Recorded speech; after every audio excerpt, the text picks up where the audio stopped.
హైదరాబాద్ ఒక ప్రత్యేకమైనటువంటి పరిస్థితుల్లో ఇక్కడ రాజకీయ వాతావరణం ఉంది కాబట్టి ఇతర జిల్లాల నుంచి వచ్చినటువంటి వాళ్ళు, ఇతర రాష్ట్రాల నుంచి వచ్చినటువంటి వాళ్ళు మీ ఓటు హక్కు ఆప్ట్ చేసుకోవాలనేటువంటి విషయంలో వచ్చినప్పుడు తప్పకుండా మీరు హైదరాబాద్ లో ఆప్ట్ చేసుకోవాల్సిందిగా నేను కోరుతా ఉన్నాను. నా పార్లమెంట్ కాన్స్టిట్యున్సీలో చాలా జిల్లాల నుంచి వచ్చినటువంటి వాళ్ళు ఉన్నారు. ఓటర్లుగా నమోదు చేసుకుని వాళ్ళు ఇక్కడనే ఉంటున్నారు. పేదవాళ్ళు ఉన్నారు, రైతులు ఉన్నారు, రైతు కూలీలు ఉన్నారు, ఇతర చేతి వృత్తుల వాళ్ళు ఉన్నారు.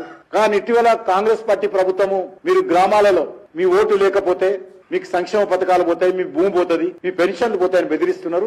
కాబట్టి ఏ రకమైనటువంటి బెదిరింపులకు లొంగాల్సిన అవసరం లేదు. హైదరాబాద్ లో ఉన్నటువంటి ప్రత్యేక పరిస్థితుల్లో ఇక్కడ ఇతర రాష్ట్రాల వాళ్ళు, ఎవరైతే ఇతర జిల్లాల వాళ్ళు ఇక్కడ నివాసం ఉంటున్నారో దయచేసి అందరూ కూడా తమ ఓటు హక్కు హైదరాబాద్ లో ఆప్ట్ చేసుకోండి. భవిష్యత్తులో మీకు ఏదైనా అవసరం ఉంటే, మీరు గ్రామాలలో మీ ఓటు హక్కు వినియోగించుకోవాలనుకుంటే, మీ జిల్లాలో మీ రాష్ట్రంలో వినియోగించుకోవాలనుకుంటే అప్పుడు చేంజ్ చేసుకోవచ్చు.